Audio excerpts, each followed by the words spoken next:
goes wrong. All right, Chair recognizes the gentlelady from South Carolina, Ms. Mace. Thank you, Mr. Chairman. My colleagues across the aisle said that those that cannot pronounce Kamala's name correctly are elementary age children. I would like to enter into the record an article by Newsweek saying Bill Clinton pronounces Kamala Harris' name wrong during DNC speech. Bill Clinton, along with Al Sharpton, rapper Lil Jon. Let's not forget that Joe Biden can't say her name right. Neither can Supreme Court Justice Sonia Sotomayor. And this morning on Morning Joe, Joan Baez called her a camel. So I don't want to hear it. It's fake outrage. I would like to also enter into the record a screenshot of a text message I received from the esteemed professor from Vanderbilt, Michael Eric Dyson, after my CNN interview, begged me for photos. In this text, he says, after calling me racist on CNN, shh, don't tell anybody, we look good together, and sent me a kissy emoji. Without then objection. the guy says I'm gorgeous in all these photos. I don't think he's that bent out of shape on how anyone pronounces Kamala. And if we're going to have that standard, you got to hold it to both sides, not just one or the other. On to the issue at hand. I want to Well, the DMs, and let me see if I can pull these said DMs because yeah, your boy Michael Dyson Michael. Yeah, Michael Eric Dyson. Hey, I am let me pull this up though, but let me get your take on it. I'll start here. I'm so conflicted on Michael Eric Dyson. It is ridiculous. I admire a lot of his books. Holler If You Hear Me is probably my favorite. I've heard a lot of his speeches, but when I start seeing, you know what, we keeping it 100 on this podcast, right? Mm-hmm. I'm very concerned about the masculinity that's coming out of the Democratic Party, at least the people that they're sending out that have the largest platforms, particularly on the black man side. He's constantly apologizing to black women on behalf of black men. You're not qualified to do that, sir. You can't speak for all of us. And when people do things like that, you're operating under the assumption that most of us are terrible human beings, and that's just simply not true. Our problem is the ones who are terrible human beings typically have the loudest voices, and that's what we need to control. But most black men, Kevin Samuels talked about this a lot, are single, childless, they take care of their business, and they've never been to jail. So what are we doing here? Y'all want to keep talking about these ones that are there. I get it. You can probably save some of them, but you can't save them all. Why don't you focus on the ones who are doing what they're supposed to do and listen to what they're saying? That's number one. Number two, this is another argument that I have to jab at the pro-blacks. Oh, look, if you are going to keep your dating and marriage life exclusively to black women, salute to you, power to you. My wife is black. I love my black wife. But here's the thing with that. You're again making the assumption that every person you meet that looks like you is a good person. You have to have more criteria than that. And honestly, I get it. Having to stay, most people are race loyal when they marry. That's statistically proven. But what we need to start shifting the conversation to is character, not race. And then maybe when you see situations like this with some of these activists is sliding into DMs and text messages of white chicks, and by the way, she's a pretty attractive lady, you know, whatever. Hey, man. That's a different conversation. Now we will have that conversation real quick, but go ahead. As soon as I saw the text, I got it. But I also know if I got caught in a text message telling another woman of any color that we look good together with a kissy emoji, my wife would have a damn fit, and I would never hear the end of it. So what are we doing here? And I'll end with this. No, you know what? I'm gonna let you go. I'm gonna come back to my third point later. All right. Look. Fellas, you cannot do this. You cannot do this in 2025. This is always going to end badly for you. So this isn't and I know most men kind of know this, and y'all still want to get in the DMs, but specifically for these pro-black, look at this dude. He got his hands on hips. He got the chesticle sitting on his stomach. Like, look, Nancy Mace, I looked her up though. Okay. I can't remember if she had kids, but she's like twice divorced. But she definitely got some things enhanced here. Hey, So we are men. look, look, I get it. I like, look, Eric Dyson showing teeth. Like this guy, he definitely he definitely was trying to get some. I don't know what he was attempting to do, but he found out that he ain't the dude or he ain't got the money. So, and this is like, this is, a government official. You can't be doing silly stuff like this. And you go on a CNN of all places, and he tries to do this gaslighting technique. Actually, real quick before I go into that, look, this is the text exchange that Nancy Mace brought up. That's in a congressional ruling, or I forgot what she said, the exact word, but it's in the books. It's always going to be in the book. So if his wife wanted to take a look at it, she definitely can. Now, Eric Dyson, he did say that she hearted something over here, but again, this guy, he got hands on hips. Like, shout out to CGA with that phrase, but he got hands on hips right here. And this is the thing that I don't get. Look, you can't pull this. You can't pull this off with someone like you. You got to make sure you can put hands on hips. Most chicks, you got to have a certain type of relationship, and she might think that might be cool or something like that. But I'm telling you right now, if I'm her man, like, hey, you can't talk to that dude anymore. Matter of fact, you just got to quit your job. Like, you cannot be having your chick just taking pictures like this, like just the chest, the girls, the Bert and Ernie's sitting on another man's stomach, and he got his hand on her hip, and like, again, she's divorced, so if you're thirsty enough, you can hit her up. But again, you can't be. I got problems with Dyson. I got problem with Mace, because I was like, well, she's divorced though. But if she wasn't divorced, I was like, man, I want to see what her husband got to say, because he had to be mad about this. But again, twice divorced, nobody's gonna care, because they still she keeping it tight though, Wreck-It Ralph style. So I can see why Dyson was acting a little thirsty about it though. But you cannot be going in DMs like that in 2024.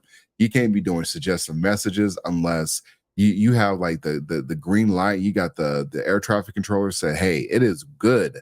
And then the way he tried to clean up, because we're gonna play that video, the way he tried to clean it up though, and this would never fly for any man. Like, go out there and try to tell the world, or tell your girl like, hey, this wasn't a big deal, and I was just joking and blah blah blah. Ain't no woman in her right mind gonna believe that stuff. Come on. Man, and look, I've been out of the single lifestyle for a long time, but even I know, if you going to slide into somebody, any type of virtual conversation that you have with somebody, Facebook, IG, email, text message, you need to operate under the assumption that it's being screenshotted and shared with somebody. Yes. I say all that to say, choose your words wisely. And honestly, I would tell men, don't cold approach anymore. CGA talks about this all the time. Man, Cold yes. approach is dead, bro. If you're interested in somebody, more than likely she's already in your circle and she knows somebody that you know. So you could probably work it that way. You can step to her in face like men should be doing and say, hey, I'm interested. What's up? Don't take the Michael Eric Dyson approach. I don't care how he tried to spin this. He was Nope. flirty. He was flirty. Yep. And now the question is, does his wife have a problem with it? Because at this point, that's all that matters. Because if she does, I hope you don't live in California, because you about to break bread, bro. If she decides to exit that marriage, you about to pay the price. Yeah. And this is another point as well too. So Eric Michael Dyson, he can get away with it. I mean, I don't want to say get away with it, but he's probably gonna end up in a divorce. But the rest of you ninjas, no, y'all ain't getting away with it. You're gonna call the HR, and you better hope you get a video, because if you don't get a video, you get walked out. So you can think that you can get away with this and send a sneaky email or instant message. They all got all the information. And this is the thing, like, there's a story that came out of the I want to say CNN or Forbes, one of the two, those companies did this story, where they see a lot of men exiting the workforce. And it's been kind of happening since 2020. And I was thinking, like, well, why would men exit the workforce like that? And I think, for a lot of men, they just want to get out of the corporate life though, because there's so many rules. And I know some people are going to be like, well, you can't be flirty or suggestive, blah, blah, blah. Look, I don't know what to tell you. I don't know what type of company y'all been working at, but sometimes you gotta let people just be people. Now you can't go over the top. You can't be rude, or you can't be like how Mark Cuban ran his damn business. That a lot of people have forgotten that what Mark Cuban, how he hid a domestic violence with some of his employees. You can't be like Mark Cuban, how he was doing. But when people talk about the bratty or the frat boy culture or whatever, some of these companies have made, the millions, have created video games or created some types of business that allow people to, like, you let men be men, you let people be people, and you don't have to worry about, like, oh well, he said something that was kind of suggestive and hurt my feelings or whatever, or I didn't want to have that conversation. Look, you're going to see, you're going to walk into like a lot of these corporate companies, and they're going to be just mainly women in these corporate places, because I was actually surprised by that. So this isn't me thinking that there's a problem with women or men. This is men in general just leaving the workforce. And so they're going to either do gig jobs, or they're trying to create their own type of company or their own type of business, to where they don't have to work in corporate culture. So it's not even like so much what women are doing. It's just how the companies are policing their work environments, and they've over policed the situation. And so I've seen enough, HR videos where, you start a company and it's like the most insane thing. But apparently this stuff must be happening, and nobody wants to be subjected to stuff like that. So I kind of believe it now. And when you send these type of risky DMs, you're not really helping the situation. But I mean, she didn't have to put it in. This other thing too, she was being petty as hell. Like, she did not have to put it in the congressional record. That's what it was. She didn't have to put it in the congressional record. She could have posted it on on social media like she did, but she didn't have to put it in the congressional record. So let that also be a lesson to all you ninjas thinking that women don't keep everything. They do. They keep all your texts. They keep all your messages in case you are somebody in the next 10 years. Dude, let's talk about pettiness in Congress really quick. I don't know if y'all have noticed this, but Congress is the pettiest, the most combative, and the most childish that it has ever been, in my opinion. Jasmine Crockett. I wasn't even going to bring her name up. I was going to bring up Marjorie Taylor Greene and Oh yeah. MTG, yeah. But Jasmine is a little bit saucy too. I mean, A little look, bit saucy. Oh my god. we have millennials, we have Gen Z in Congress now, and it's about to get, like, if you hear somebody in Congress use the word clapback off the rip, you already know what you're dealing with.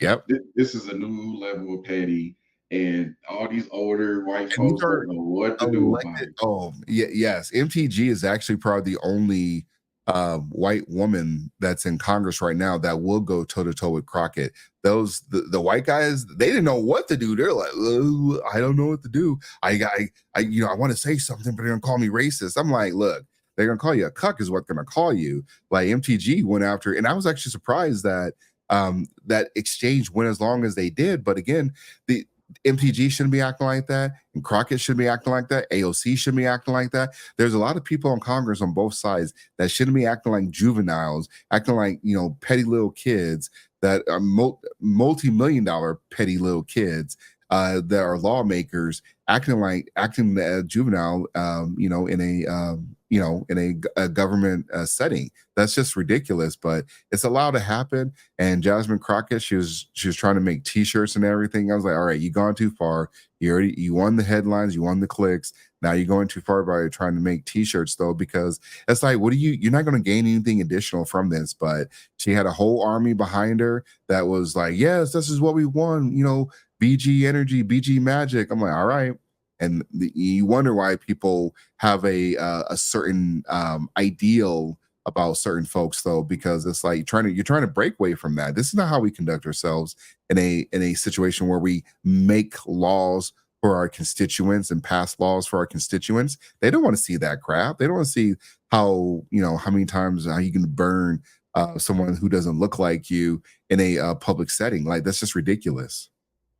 Yep, and while they doing all that stuff and keeping us distracted, what else they're doing behind the scenes is getting rich off insider trading and refusing to pass legislation to give themselves term limits. Shout So out to you. they can sit there forever, keep getting rich, Yep. pretending like they can bond with the average person, but no, man, this is silly. Yeah, we're gonna. How about we just fix problems instead of argue all the time? How about No. that? Is that too much to ask?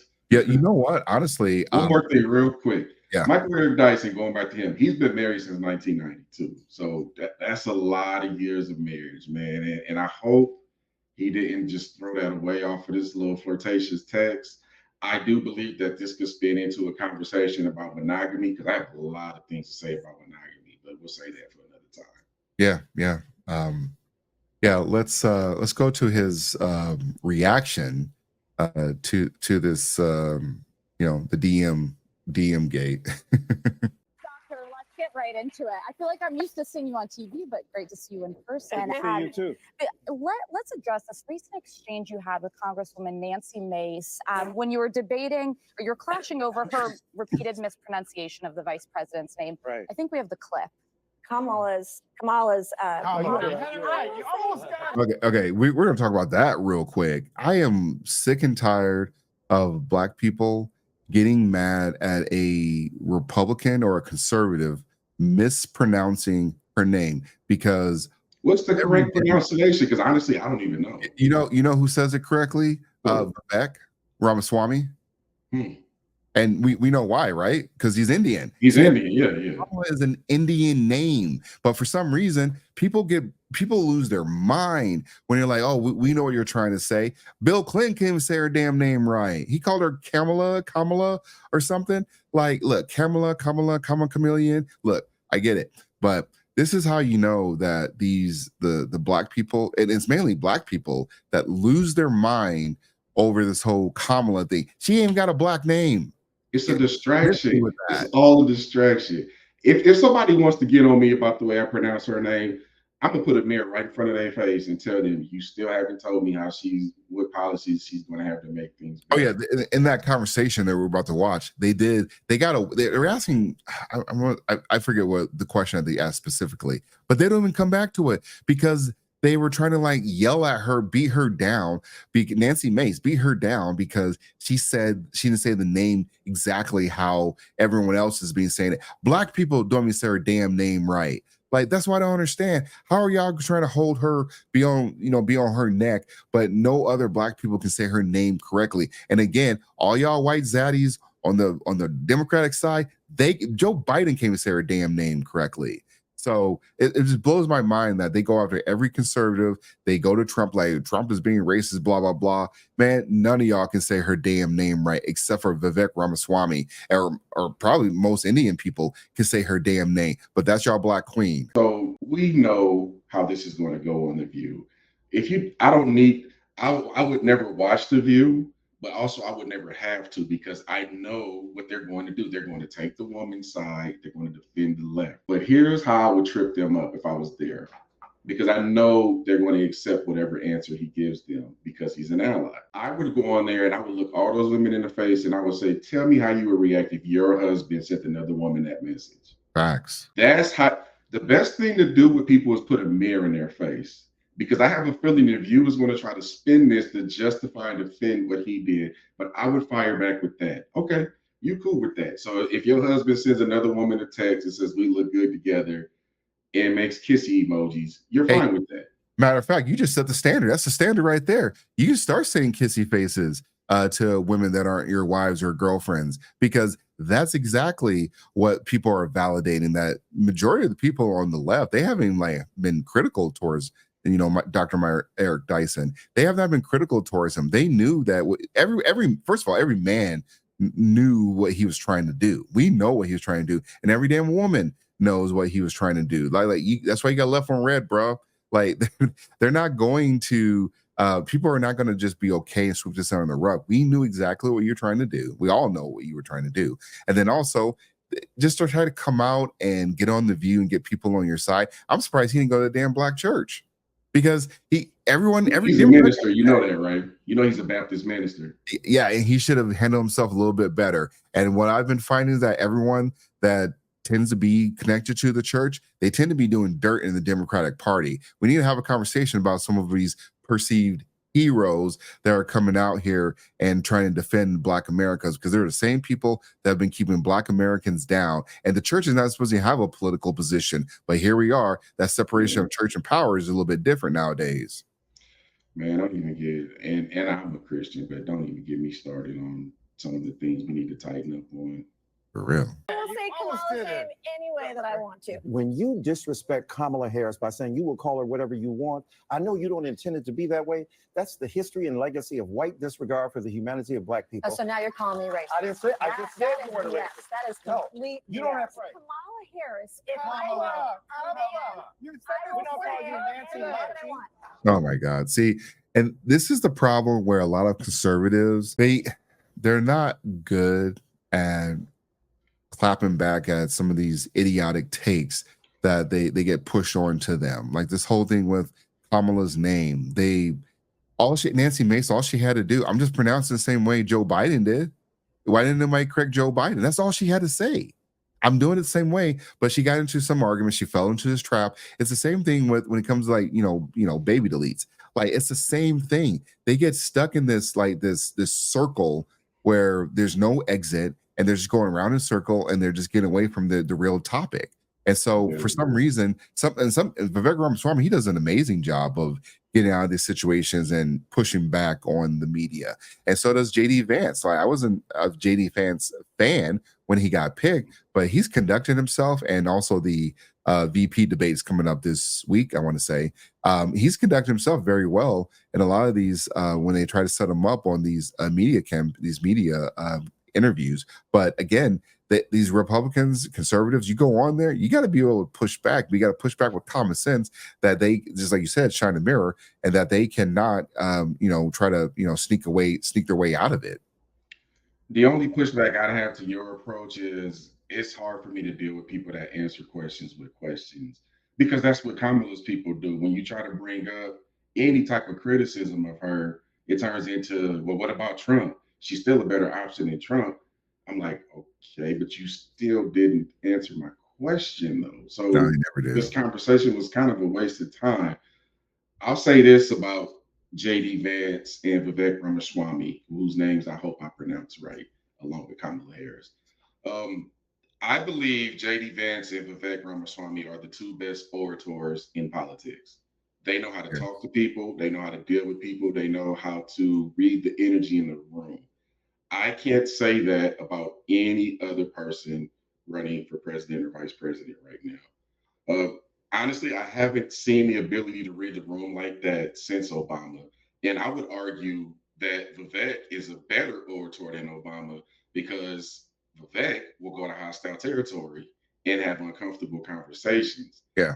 Obama would lightly dip his toe in the uncomfortable conversations, but he would never go all in. He went all in on black men. I know that much. Yeah, the Father's Day speech, and that was kind of around the time I stopped being a Dem. That was like kind of the last straw. I saw how the man was evolving on the Dem side. So I'm sitting here independent, conservative independent. But going back to JD Vance, he's the most likable of the four right now, and with the four, I'm talking about Kamala, Trump, Tim Walz, JD Vance. I consider him to be the most likable. I consider him to be the most relatable. And I know his friends leaked some information about him, but from what was leaked so far, outside of him putting on a dress, okay, he criticized Trump. Ain't that what you want? Don't you want somebody who's going to stand up if he's doing something wrong and crazy? He criticized the police. Nobody's above criticism. Yeah. What are we doing here? And that's my criticism of a lot of conservatives. They act like the police can't be criticized.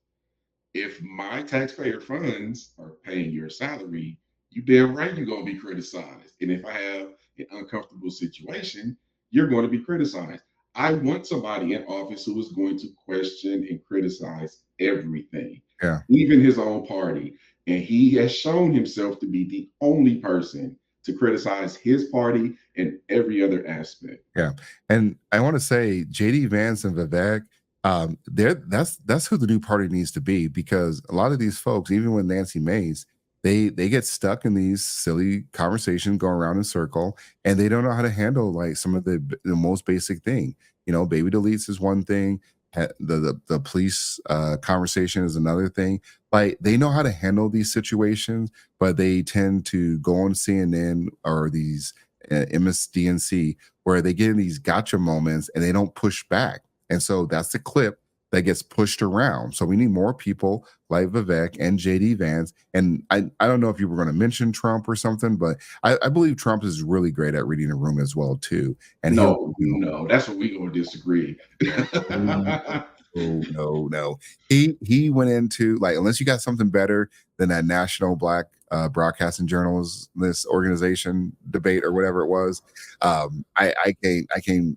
There's no way I'm going to say Trump is not good at reading the room. There's no way. I'll say this: I don't think he's as bad as people are trying to make him out to be. I do believe that, first of all, if he has any black advisors in his circle, they are failing terribly. They're not. Look, he needs to. I would be much more comfortable. I bet you if JD Vance went to the NABJ, he would have been much better than Trump would have. Oh no! Even though the NABJ probably doesn't like either one of them, yeah, I think he would have been much better. You know how I know? Because when Kamala went to the NAGBAL or whatever, they gave her these soft answers or soft questions like, "Hey, how are you doing? Tell us about your house. Tell us about your lawn." You know, type of questions. Like, they're not going to do that with any. They are automatically hostile to any conservative or Republican that comes on to their platform. It's automatic hostile, and they're in bed. And those are the same people, the elitist people, that are telling black people, yeah, you got to be mad at this company or these groups that are not impacting, that are not in office right now, that are, you know, making it difficult for you to purchase groceries, making it difficult for you to compete in the open market for your jobs, because you have all these resources. You have illegal immigrants coming into the country that are taking those jobs, taking up resources, but they're telling you, Trump, JD Vance, anyone that's on the Republican side, they're 100% bad for you. I'm not going to sit here and say all Republicans have the best intentions. Like, I mean, Liz Cheney, like, she's probably one of the worst Republicans. Even on The View, there's two Republicans on there. What do you mean when you say the worst Republican? Oh, Liz Cheney is a never Trumper, but she's endorsing Kamala Harris. You're not conservative if you're endorsing Kamala Harris, just out of spite. That's the only reason that she's going against Trump. So I think that is a little bit more complicated. I agree with you in that regard. She did it out of spite, in my opinion. Yeah. But also, the Republicans betrayed her.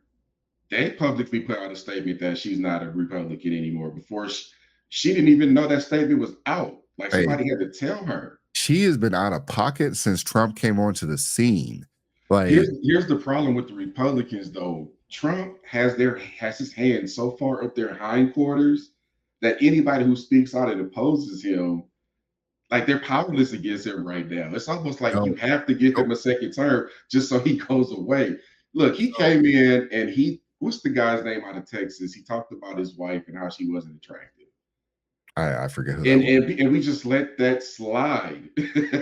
And like, Trump, Ted Cruz? That might have been Ted Cruz. It was Ted Cruz. You're right. But I'll say this: this version of Trump that we're seeing right now appears to be a lot calmer than the previous one.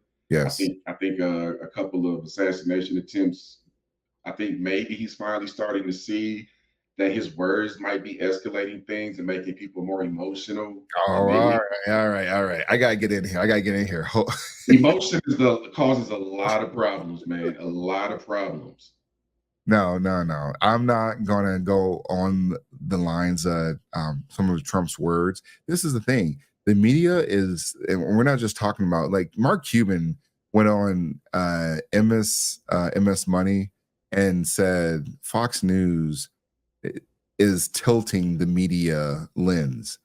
So he's essentially saying that the media is right leaning. Get the hell out of here. Like, there's no way the media is right leaning. Like, the media has CNN, the MSDNC, the ABCs, the CBSs.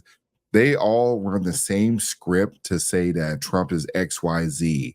Like, insert Trump, and then they never say anything positive about Trump. They're going to lose their mind come November as well too. So Trump, yeah, he may not be the person that, hold on, Trump may not be the guy that like is mean tweets, blah blah blah. Look, Trump is going to be the person that's going to keep us out of world wars. And last time I checked, we're about to be in 3 of them under one damn administration. That's got to be a damn record. And so people got to get over this whole mean tweet thing or how he delivers his message.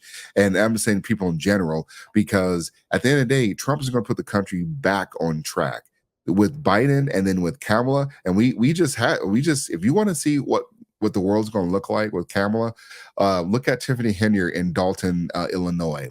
That is a preview of what's going to happen to the country when you let someone who's not supposed to be there, who just got their identity politics and doesn't really care about their constituents. They just want to get there because it's going to look good on their resume. That is the type of leadership you're going to get. And you had a whole bunch of people back that person that do not have the best interests in any of the citizens or constituents. You said a lot there, but let me go back to Mark Cuban real quick. I believe that Cuban made that comment because Fox News has better ratings than their competitors. That's number one. But if you look at all the news networks holistically, the majority of them lean left. That's absolutely true. Combine that with the fact that before Elon bought X, back when it was Twitter, it was confirmed that they were censoring conservative tweets and texts. Yeah, Facebook had a similar problem. Yeah, they were putting the warning banners under conservative leaning posts. And Mark came out and admitted to that. Yep, he admitted it. So I understand why Mark Cuban said what he said, but as soon as he made that comment, you know what I would have asked him? Do you know what George Soros is trying to do right now, and how he's trying to get an FCC waiver to purchase all those conservative leading stations? Yeah. Like, this is my problem, man. People got to start asking the right questions, because as soon as he made that statement, I knew why he said it, and it was actually partially true if you're looking at just ratings. But if you're looking at the number of stations, there was by far way more left-leaning ones than there are right. Yeah, and the reason that their ratings are crap is because the majority of America, ever since 2020, we've definitely seen that these news organizations, I mean, we're doing a better job of communicating how the media has been slanted, or they're not telling both sides of the story. We're doing a better job. They just see they just have tunnel vision, and it's always, bash Trump. Like, they can't they can't push back on anything. They can't have like a regular conversation. Hell, Nancy Pelosi went on there, and they ended up, and Nancy Pelosi was trying to say something about Trump on January 6th, and the reporter pushed back and said, like, well, January 6th, he said he didn't, he tried to stop it and everything, and she called her you want to be a January 6th apologist, and that's on you. Like, this is Nancy Pelosi, billionaire. Well, I don't think she's a billionaire, at least not yet, until those call options expire. But this is Nancy Pelosi saying this about CNN, and so they're scared. They can't say anything bad about Kamala or anybody that's in the Democratic Party, and they barely said anything about Joe Biden. But that's what I'm saying. Like, the whole left leaning, the message. Once the left can fix their message, then you can come back and have a conversation about what's being said on the right, or at least with Trump. There's actually a financial trader who created a website and advises people to follow the same strategy as Nancy Pelosi. He actually tells them to buy the same stocks that she's buying. Like, that's how bad the insider trading is in Congress. But that's a different story, man. Yeah. Let me wrap up on this video real quick. Let's get back to it. I want to hear it's mainly just to see the reactions of everybody else on how they handled it. So because we live in the crazy year of 2024, she then later accused you of sending her flirty text, which she entered into the congressional record. Can you clear this up for us, Professor? Absolutely. Well, first of all, it's great to be here with you wonderful women. Yes. The thing is that let's look at a little background. I'm a preacher. So I know sin, my own and others, right? Nobody's perfect. I saw Whoopi yesterday talk about the fact in regard to Janet Jackson, people make mistakes and we have to acknowledge that. Number two, as a professor, I've seen things evolve over space and time. What you could say 20 years ago, can't say today. No. Not because you're certainly wrong, but the temper of the times has changed. Right. So if you acknowledge a woman's beauty, that is a power imbalance, there's a problem there. But peer to peer, a different story. Still cautious, but different. And then thirdly, let's look at the politics. We're living in a toxic culture where there's a cancel culture gotcha. We're not trying to elevate, we're trying to eviscerate. So when it comes to Nancy Mace, you see, I tried to be nice to the woman. I said, you're a wonderful woman. I lied. I then said, Oh man. All right. Man, you see how they just went along with that? There is not you can't even get away with that in HR. HR is not going to be like, look, all right, we saw the messages, we saw the eggplant. Like, come on, bro. Like, we're not gonna. You got to pack up your stuff. Like, you cannot get away with that with anybody. And they just let it all. Just small spades. They just walked across the table. This is ridiculous. And their men, their husbands, none of them get away with any stuff like that. Not even remotely close. Well, if That is they're the the first and only question I would have asked. yeah. I'm blown away that they think that's like an okay thing, and it truly isn't. But there's unfortunately, because of how they feel towards Trump and any Republican, and the chick that was in the gray, she's a Republican. I forget her name, but she's a Republican. There's another one. She's Latina, and she's a Republican too, and she endorsed Hillary Kamala. So what they do on these shows is I call it soft conservatism, because they claim to want balance. So what they'll do is they'll bring in the most left-leaning conservative that they can find. So in essence, it's someone who calls themselves a conservative but still votes blue on most stuff. Right.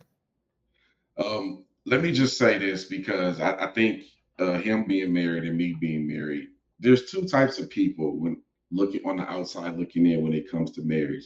There's the ones that want your marriage to do great, and there's the ones that want your marriage to fail. The ones who want your marriage to fail look at optics. They're going to look at any weaknesses that they see in your marital armor.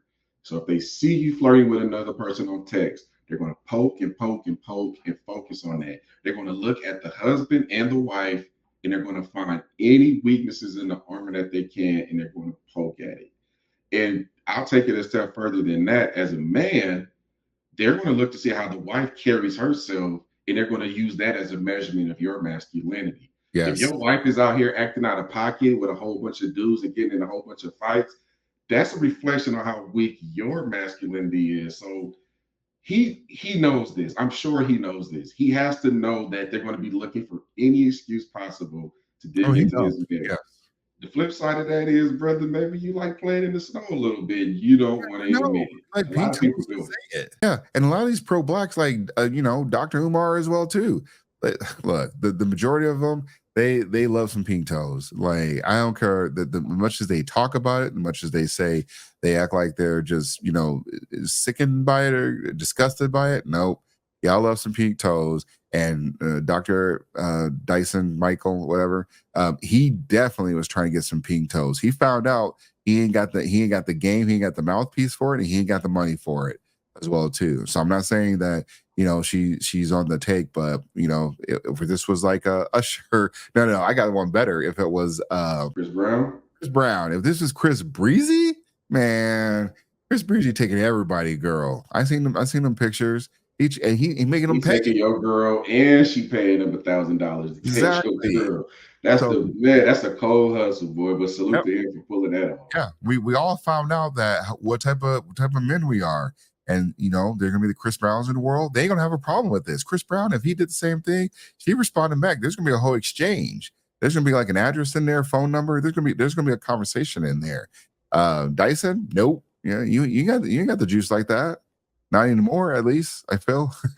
and I feel like this is something that everyone should know. But for the woman that you're courting, who you're trying to get between, Can't call her racist or imply she's a racist. You know, food for thought. We are going to get to the last piece where we are getting some great advice from